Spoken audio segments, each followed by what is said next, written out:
नमस्कार, के न्यूज में आपका स्वागत है। मैं हूं विशाल पंडित आपके साथ। आज हम स्पेशल रिपोर्ट में सबसे पहले बात करेंगे साल 2024 में दुनिया में हुई जंग के जख्मों की। दरअसल बीत रहे साल में दुनिया के देशों में टकराव के हालात बने रहे। साथ ही बात मांगों को लेकर किसानों की अंगड़ाई की। और देखिए, दिल्ली विधानसभा चुनाव से पहले केजरीवाल के बीजेपी के खिलाफ सख्त तेवर की। तो वहीं चलते चलते प्रयागराज के महाकुंभ में सुरक्षा के अभूतपूर्व इंतजामों की जहां लगातार चहल पहल बढ़ती जा रही है। तो चलिए अब चलते हैं खबरों के विस्तार में।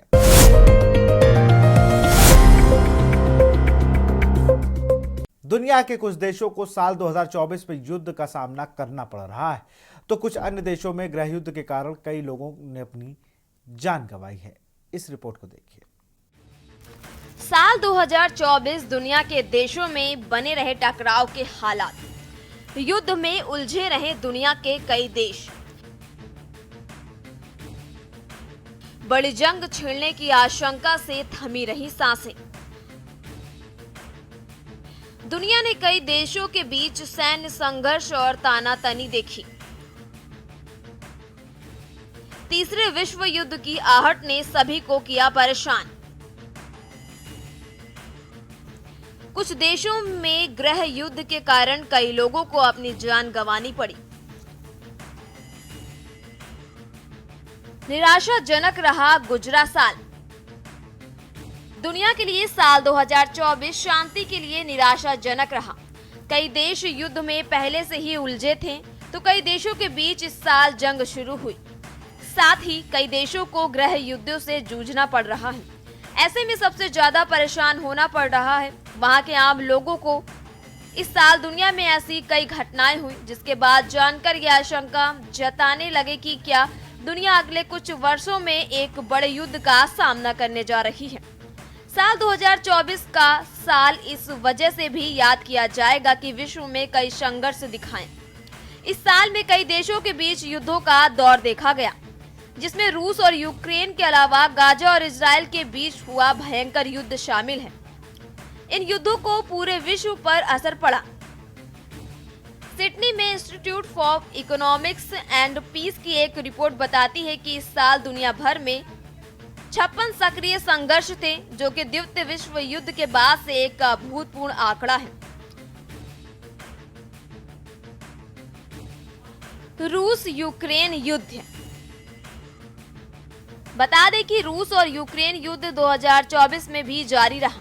अमेरिका और उसके सहयोगी जहां यूक्रेन के साथ डटकर खड़े रहे, तो वहीं रूस भी पीछे हटने को तैयार नहीं। साल के आखिर में दो ऐसी घटनाएं हुई जिन्होंने ये संकेत दिया कि निकट भविष्य में शांति कायम होने की उम्मीद बहुत कम है। पिछले दिनों वाशिंगटन ने यूक्रेन को रूस के भीतर लंबी दूरी की अमेरिकी मिसाइलों के इस्तेमाल की अनुमति दे दी। इससे अमेरिका ने एक और बड़ा फैसला लेते हुए यूक्रेन को एंटी पर्सनल लैंडमाइंस भेजने का फैसला किया है। इसकी प्रतिक्रिया में रूस ने अपनी परमाणु नीति में संशोधन कर दिया। इसमें नई शर्तें तय की गई कि कब परमाणु हथियारों का इस्तेमाल किया जा सकता है। रूस के इस कदम को भी यूक्रेन युद्ध से जोड़कर देखा गया है। ACLED डेटा के मुताबिक 2023 में हुए संघर्ष में करीब 1,80,000 मौतें हुई थी, जबकि 2024 में यह आंकड़ा बढ़कर 2,34,000 हो गया। मतलब पूरे 30% की बढ़ोतरी हुई। यूक्रेन का युद्ध सबसे घातक रहा। इसके बाद गाजा और वेस्ट बैंक थे, जहां पर करीब 35,000 जाने गई। इजराइल हमास संघर्ष। 7 अक्टूबर 2023 इजराइल में हमास के बड़े हमले के जवाब में यहूदी राष्ट्र ने फिलिस्तीनी ग्रुप के कब्जे वाली गाजा पट्टी में सैन्य अभियान शुरू किया था। हमास के हमले में करीब 1200 लोग मारे गए थे, जबकि 250 से अधिक लोगों को बंधक बनाया गया था। 2024 में गाजा युद्ध अपने सबसे क्रूर और भीषणतम चरण में प्रवेश कर गया। हमास को तबाह करने पर उतारू इजराइल ने गाजा पट्टी को खंडहर में तब्दील कर दिया। तमाम अंतर्राष्ट्रीय आलोचना के बावजूद इजराइल के रवैये में कोई बदलाव नहीं आया। युद्ध के दौरान अमेरिका उसके साथ चट्टान के साथ खड़ा रहा। लिहाज कोई भी इंटरनेशनल प्रेशर यहूदी राष्ट्र को परेशान नहीं कर पाया। इजरायल द्वारा चलाया जा रहा नरसंहार युद्ध जारी है। ऐसा लगता है कि इसका कोई अंत नहीं है और बंधक सौदे के बारे में कुछ बातचीत हुई थी, लेकिन मुझे नहीं लगता कि यह काम कर रहा है, क्योंकि अमेरिकी वार्ताकार मुख्य वार्ताकार वह चले गए हैं, लेकिन कुछ अभी भी चल रहा है। ऐसा लगता है कि प्रधानमंत्री नेतन्याहू युद्ध जारी रखना चाहते हैं और इसे बढ़ाना चाहते हैं। उन्होंने ऐसे लेबनान तक बढ़ा दिया है, वैसे ईरान तक बढ़ाना चाहते हैं।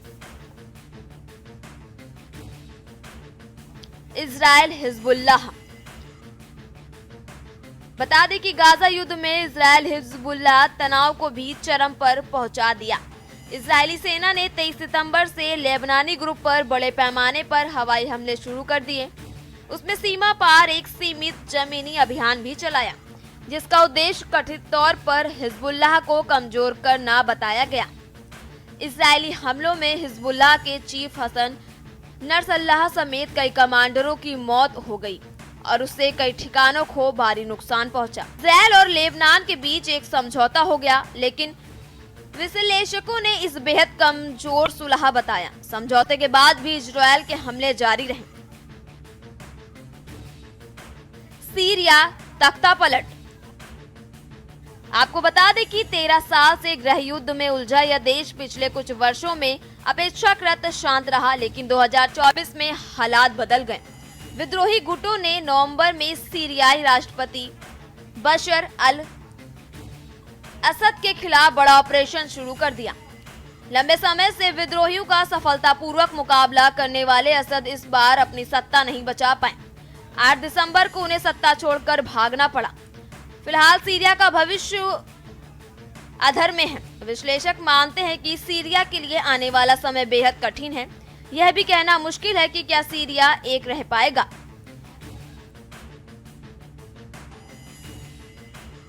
इजरायल ईरान संघर्ष।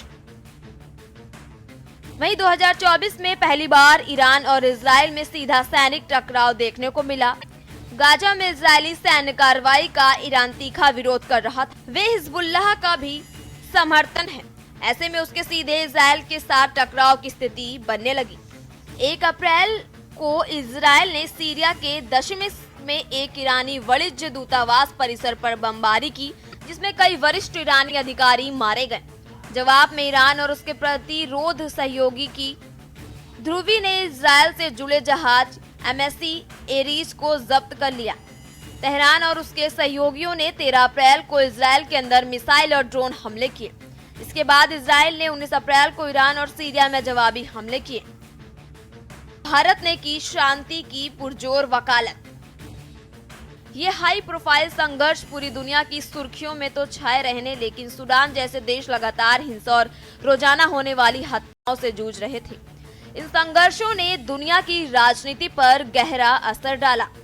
2024 में अमेरिका में हुए चुनाव में राष्ट्रपति ट्रंप ने बड़ी जीत दर्ज की और जनवरी 2025 में पदभार संभालने के बाद युद्ध खत्म करने का संकल्प लिया। रूस यूक्रेन संघर्ष को खत्म करने के लिए कई देशों ने अपनी आवाज बुलंद की है। जर्मनी और फ्रांस जैसे देशों ने संकट को राजनयिक बातचीत के जरिए खत्म करने का आह्वान किया है। भारत ने भी शांति की पुरजोर वकालत की और संघर्षों के समाधान के लिए संयुक्त राष्ट्र को और अधिक प्रभावी बनाने के लिए सुधार किए जाने का आह्वान किया। भारत जाहिर है दुनिया में अपनी बढ़ती ताकत और कद के कारण बहुत महत्वपूर्ण खिलाड़ी बनने जा रहा है और इस भारतीय शक्ति प्रभाव का मूल यह है कि भारत पहले से ही 5वीं सबसे बड़ी अर्थव्यवस्था है और दुनिया की 30वीं सबसे बड़ी अर्थव्यवस्था बनने की दिशा में बहुत तेजी से आगे बढ़ रहा है।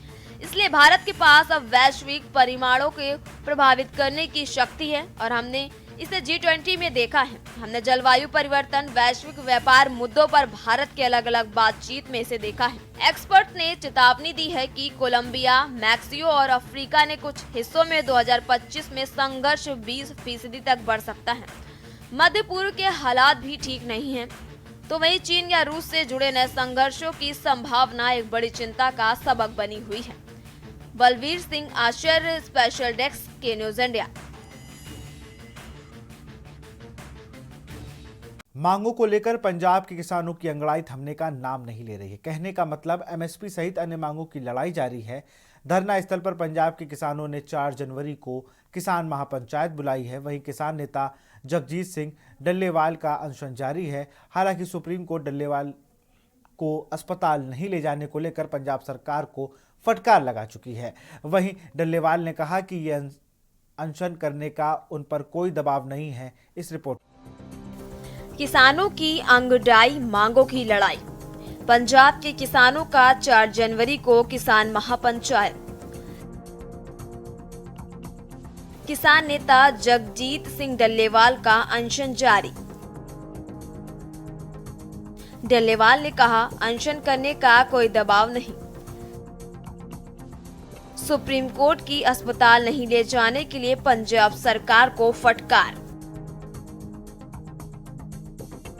हरियाणा और पंजाब से लगे खनौरी बॉर्डर पर अपनी मांगों को लेकर आंदोलनरत किसानों ने 4 जनवरी को धरना स्थल पर किसान महापंचायत का आह्वान किया है। दरअसल ये कदम ऐसा समय उठाया गया जब सुप्रीम कोर्ट ने अनशन कर रहे किसान नेता जगदीश सिंह डल्लेवाल को अस्पताल नहीं ले जाने के लिए पंजाब सरकार को कड़ी फटकार लगाई है। एसकेएम गैर राजनीतिक नेता काका सिंह कोटड़ा ने कहा कि 70 वर्षीय किसान जगजीत सिंह डल्लेवाल अनिश्चितकालीन अनशन पर हैं। उनका अनशन रविवार को 34वें दिन में प्रवेश कर गया।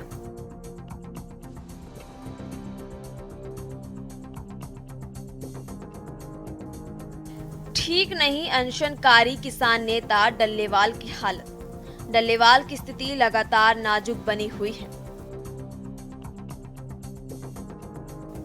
उनका कीटोन लेवल काफी ज्यादा आ रहा है, जो जानलेवा साबित हो सकता है। डल्लेवाल अब पानी भी नहीं पी पा रहे हैं। डॉक्टरों के मुताबिक डल्लेवाल को तुरंत उचित इलाज देने की जरूरत। दरअसल सुप्रीम कोर्ट ने पंजाब सरकार को फटकार लगाते हुए कहा, इस बात की भी संभावना जताई कि अन्य किसान नेताओं ने डल्लेवाल को अस्पताल ले जाने की अनुमति नहीं दी होगी। वहीं आपको बता दें कि इस पर प्रतिक्रिया देते हुए डल्लेवाल ने एक वीडियो संदेश में कहा है कि मैं अनशन पर बैठा हूं। सुप्रीम कोर्ट ने यह रिपोर्ट किसने दी और यह भ्रांति किसने फैलाई कि मुझे बंधक बनाकर रखा गया है। जो मैं अनशन कर रहा हूँ, ये किसने रिपोर्ट दे दी सुप्रीम कोर्ट में, किसने ये भ्रम फैला दिया कि उसको लोगों ने अपने कब्जे में कर रखा है। ऐसी बात कहाँ से आई? मैं यहाँ जितने हमारे साथी यहाँ मिलकर आंदोलन कर रहे हैं, सबसे आयु में बड़ा हूँ और ये एक जिम्मेदारी समझ कर के 7 लाख किसान हमारे देश का सुसाइड कर गया है कर्ज की वजह से। उनको बचाना जरूरी है, इसलिए हम बैठे हैं। किसी के दबाव में नहीं है। ऐसी कृपया ऐसी मत सोचो और ना ही ऐसा भ्रम फैलाया जाए देश के अंदर। ऐसी बात कहां से सामने आई? उन्होंने कहा, देश के 7 लाख किसान कर्ज के कारण आत्महत्या कर चुके हैं। किसानों को बचाना जरूरी है, इसलिए मैं यहाँ बैठा हूँ। मैं किसी के दबाव में नहीं हूँ। बता दें कि अपने संदेश में डल्लेवाल ने सुप्रीम कोर्ट को एक पत्र लिखकर अनुरोध किया है कि वे केंद्र को फसलों पर न्यूनतम समर्थन मूल्य एमएसपी की कानूनी गारंटी समेत किसानों की मांगों को स्वीकार करने का निर्देश दें। उन्होंने कहा, हमने सोचा था कि शायद उच्चतम न्यायालय केंद्र को निर्देश देगा। वहीं किसान नेता अभिमन्यु कोहाड़ ने कहा कि जगजीत सिंह डल्लेवाल भी महापंचायत को संबोधित कर सकते हैं। डल्लेवाल ने पहले कहा था कि जब तक सरकार किसानों की मांगे नहीं मान लेती, वे अपना अनशन नहीं तोड़ेंगे। इस बीच सुप्रीम कोर्ट के जस्टिस सूर्यकांत और न्यायमूर्ति सुधांशु धूलिया की अवकाशकालीन पीठ ने अभूतपूर्व सुनवाई करते हुए पंजाब सरकार को डल्लेवाल को अस्पताल में भर्ती करने के वास्ते राजी करने के लिए 31 दिसंबर का समय दिया है। साथ ही स्थिति के अनुसार केंद्र से सहायता मांगने की स्वतंत्रता भी दी है। वहीं पंजाब सरकार ने डल्लेवाल को अस्पताल ले जाने में असमर्थता व्यक्त करते हुए कहा कि प्रदर्शनकारी किसानों के प्रतिरोध का सामना करना पड़ रहा है, जिन्होंने डल्लेवाल को घेर लिया है और वे उन्हें अस्पताल नहीं ले जाने दे रहे। बता दें कि अदालत ने कुछ किसान नेताओं के आचरण को भी आश्चर्यजनक और संदिग्ध बताया है। इस बीच पंजाब सरकार के अधिकारियों की एक उच्च स्तरीय टीम ने फिर डल्लेवाल से मुलाकात की और उनसे अनुरोध किया कि यदि वे अपना अनशन जारी रखना चाहते हैं तो उन्हें चिकित्सा इलाज कराना चाहिए। आपको बता दें कि सुरक्षा बलों द्वारा दिल्ली में प्रवेश से रोके जाने के बाद से किसान संयुक्त किसान मोर्चा, गैर राजनीतिक और किसान मजदूर मोर्चा के बैनर तले 13 फरवरी से पंजाब और हरियाणा के बीच शंभू और खनौरी बॉर्डर पर डेरा डाले हुए हैं। स्पेशल डेस्क के न्यूज इंडिया। यहां रुकते एक छोटे से ब्रेक के लिए।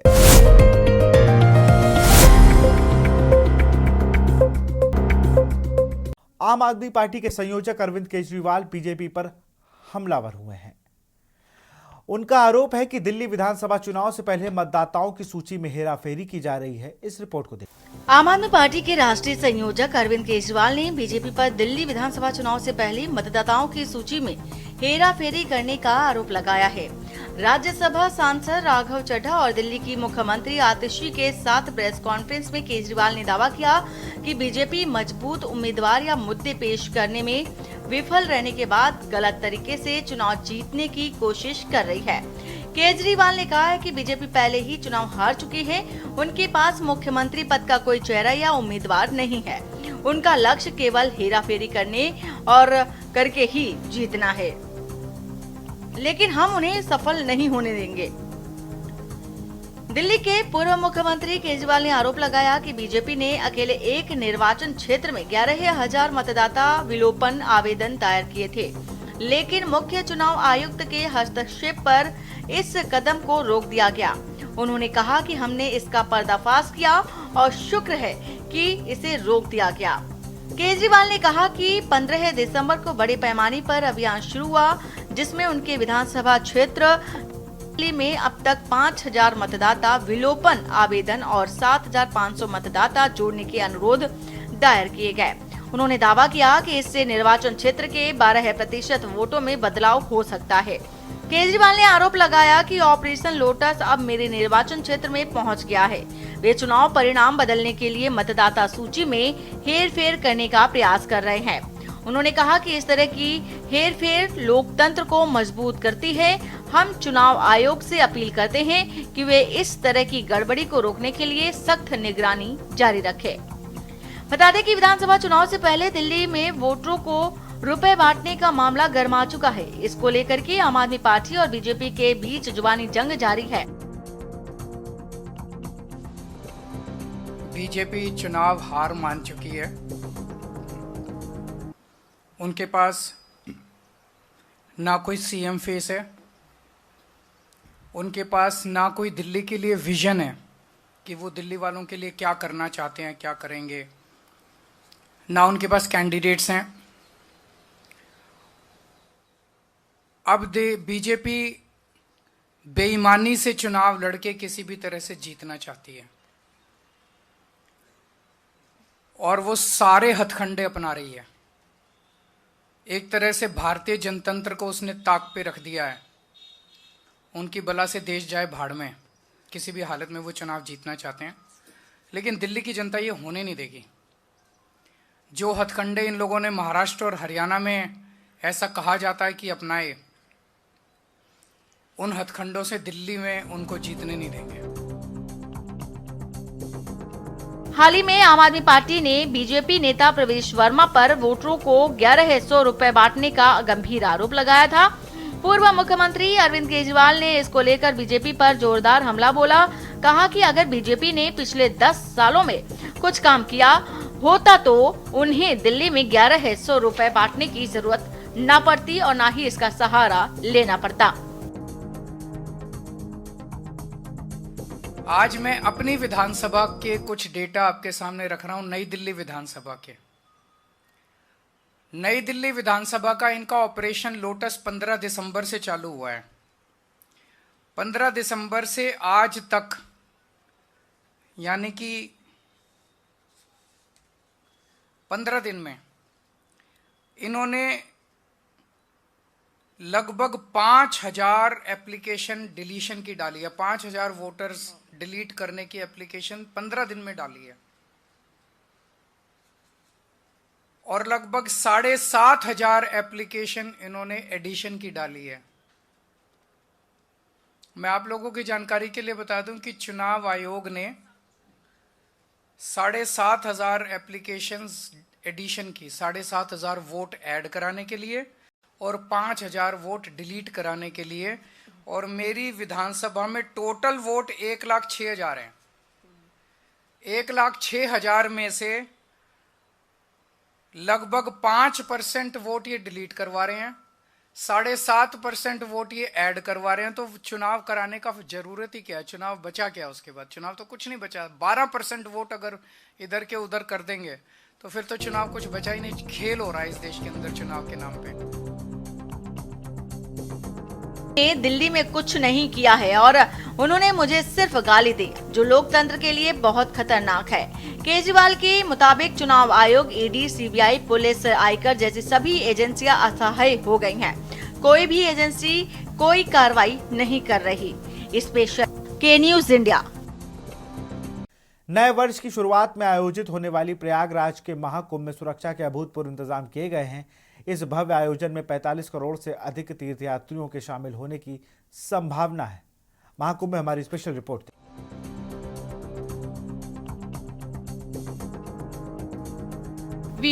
उत्तर प्रदेश सरकार ने नए वर्ष की शुरुआत में आयोजित होने वाले प्रयागराज के महाकुंभ में सुरक्षा के अभूतपूर्व इंतजाम किए हैं, जिसके तहत 100 मीटर पानी के नीचे और जमीन से 120 मीटर ऊपर निगरानी करने में सक्षम ड्रोन की तैनाती की जाएगी। अधिकारियों ने यह जानकारी दी है। अधिकारियों के मुताबिक इस भव्य आयोजन में 45 करोड़ से अधिक तीर्थयात्रियों के शामिल होने की संभावना है। बता दें कि पहली बार संगम क्षेत्र में पानी के नीचे ड्रोन तैनात किए जाएंगे और टेथर्ड ड्रोन हाईवे क्षेत्र से रक्षा करेंगे। उत्तर प्रदेश के प्रयागराज में अगले महीने शुरू होने वाले महाकुंभ की तैयारियों के तहत राष्ट्रीय आपदा प्रतिक्रिया बल यानी एनडीआरएफ ने लोकल नाविकों के लिए चिकित्सा और प्राकृतिक आपात की स्थितियों से निपटने के तौर तरीके पर एक प्रदर्शनी का आयोजन किया। बता दें कि इस ट्रेनिंग का मकसद कुंभ आयोजन के दौरान शहर में आने वाले बड़ी संख्या में तीर्थयात्रियों की सुरक्षा तय करना था। ये प्रदर्शन पिछले कुछ महीनों में एनडीआरएफ की तरफ से की गई कोशिशों की एक सीरीज का हिस्सा है, जो शहर में नाविकों के अलग अलग समूहों को प्रशिक्षित करने के लिए है। पहला ट्रेन ये है सर कि हमको लोग के दिया है कि कैसे चोट लगेगा, तो उसके लिए बताया गया है कि जैसे चोट लगे तो पंडित जैसे हम लोग पास होता है या पट्टी बांधा है, उसके लिए है कि हर आदमी को नाव में अपना अपना रखना चाहिए पंडित। तो उसको यहाँ से जैसे खून जा रहा है तो उसको पहले यहाँ से बांध के तब उसके बाद फिर आगे कार्रवाई किया जाए। डूबने से बचाने के लिए भी कुछ प्रशिक्षण? हाँ, डूबने से बचाने के लिए लाइव बॉय है जैसे, तो उसके लिए चार लोग मिलकर इसे उसको बचाने के लिए जैसे उल्टा जैसे जाना नज़दीक जाना है या सीधा जाना है, जब सीधा जाना है तो इस तरफ जाए, उल्टा जाना तो वापसी ऐसे हाथ करके जाना पड़ेगा। चाल यहाँ पर जो ये ट्रेनिंग दी गई है, ये ट्रेनिंग हम पिछले 3 महीने से चला रहे हैं।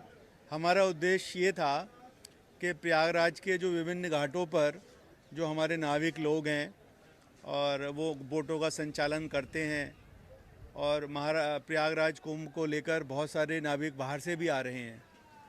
तो हमारा उद्देश्य ये है कि हम 100% नाविकों को बोट संबंधी जितनी भी दुर्घटनाएं होती हैं, उन दुर्घटनाओं में जो भी जनहानि या जो भी इस तरीके की हानि होती है उससे कैसे बचा जाए, और अगर किसी को कोई समस्या हो जाती है तो उसको कैसे दूर किया जाए। प्रयागराज में नाविकों ने आपदा प्रबंधन के अलग अलग तरीकों में की ट्रेनिंग ली, जिसमें लोगों को डूबने से बचाने के लिए तकनीकों पर फोकस किया गया था। बता दें कि 13 जनवरी से शुरू होने वाले महाकुंभ के दौरान लगभग 40 करोड़ लोगों के प्रयागराज आने की उम्मीद है। इस आयोजन के सबसे जरूरी पहलुओं में से एक है गंगा में स्नान। इसके अलावा गंगा के किनारे नावों की सवारी करना कई तीर्थयात्रियों के लिए आध्यात्म का अनुभव है। जिसे पूरी करने में प्रयागराज के नाविक महत्वपूर्ण भूमिका निभाएंगे।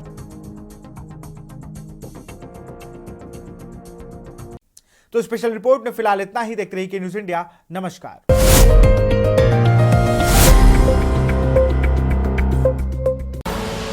आप देख रहे हैं के न्यूज़, खबरों का सारथी।